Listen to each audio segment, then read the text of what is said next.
Pengakuan polisi wanita yang mengalami pelecehan seksual dari atasannya di lingkungan Polda Sumatera Barat akhirnya mendapat respon dari petinggi Polri.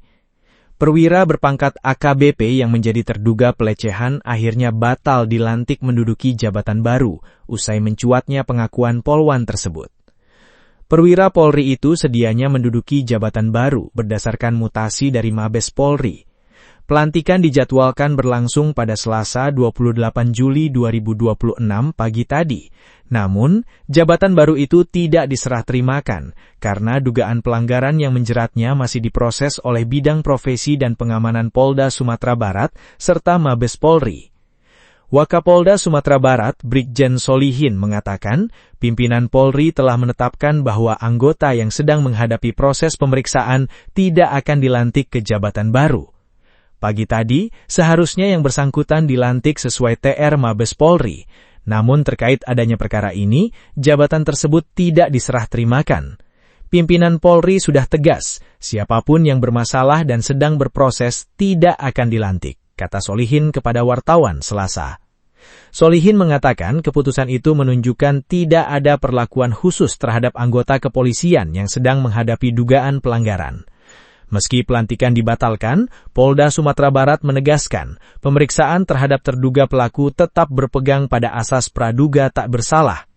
Proses pemeriksaan tidak dapat dilakukan secara terburu-buru karena harus mengikuti tahapan dan ketentuan yang berlaku. Polda Sumatera Barat belum menyampaikan hasil sementara pemeriksaan maupun bentuk pelanggaran etik yang diduga dilakukan perwira tersebut. Status jabatan barunya juga masih menunggu hasil akhir pemeriksaan dan sidang etik. Pada saat yang sama, Mabes Polri juga disebut melakukan pemeriksaan terhadap perwira tersebut. Proses tetap berjalan di sini, sementara Mabes Polri juga melakukan pemeriksaan. Nanti yang bersangkutan akan dimintai keterangan sesuai prosedur, kata Solihin. Ia meminta masyarakat memberikan waktu kepada pemeriksa untuk menuntaskan seluruh proses.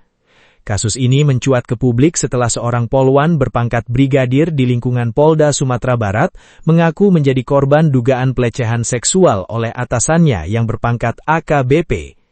Korban menceritakan dugaan pelecehan itu bermula ketika dirinya dipanggil ke ruangan atasannya saat sedang melakukan panggilan video dengan suaminya pada Kamis 15 Januari 2026.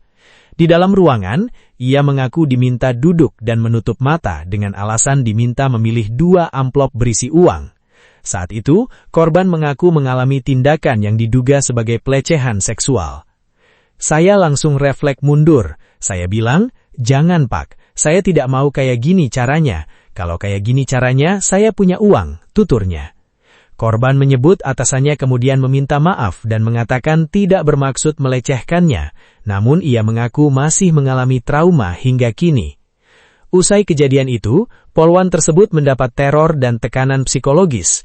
Ia menerima ancaman melalui pesan WhatsApp dari nomor tak dikenal, serta tekanan sosial di lingkungan kerjanya. Setelah kejadian, saya menerima chat WhatsApp dari anonim. Saya mendapatkan ancaman. Isi pesannya, kalau tidak PTDH ya mutasi jauh, katanya dengan suara bergetar Minggu 26 Juli 2026. Selain itu, ia merasa tekanan psikologis semakin berat akibat sikap sebagian rekan kerja yang dinilainya berubah setelah peristiwa tersebut. Saya merasa dipandang hina oleh rekan-rekan saya di kantor. Itu yang menjadi beban bagi saya, ujarnya. Beberapa hari setelah kejadian itu, tepatnya Senin 19 Januari 2026, suaminya menghadap Kapolda Sumatera Barat yang menjabat saat itu untuk melaporkan kejadian tersebut. Polwan tersebut kemudian dipindahkan ke satuan kerja lain. Namun sebenarnya, saya masih trauma untuk bertemu dengan beliau. Walaupun sudah pindah ke satker lain, masih di lingkungan Polda Sumatera Barat, tetapi ruangannya sudah berjauhan. Menurut dia, sejak saat itu dirinya tidak lagi berinteraksi langsung dengan terduga pelaku, kecuali sesekali berpapasan dari kejauhan. Korban juga mengaku dirinya bersama keluarga beberapa kali dipanggil oleh jajaran pimpinan Polda Sumatera Barat. Ia menyebut telah 3 kali dipanggil Wakapolda dan juga pernah bertemu dengan Kapolda yang menjabat saat itu. Dari awal kejadian, saya dan keluarga sudah dipanggil oleh pimpinan. Kami diminta untuk menyelesaikan secara kekeluargaan. Meski demikian, dia berharap perkara yang dialaminya dapat diproses secara adil. LBH Padang desak transparansi. Kasus dugaan pelecehan seksual terhadap Polwan itu turut mendapat perhatian dari Lembaga Bantuan Hukum Padang. LBH Padang meminta proses pemeriksaan dilakukan secara objektif, transparan, dan mengutamakan perlindungan terhadap korban. Lembaga tersebut sebelumnya juga menyoroti penghentian penyelidikan pidana atas laporan korban dan meminta digelar perkara khusus. Sementara proses pidana menjadi perhatian pendamping hukum, pemeriksaan etik terhadap terduga pelaku masih berjalan di Propam.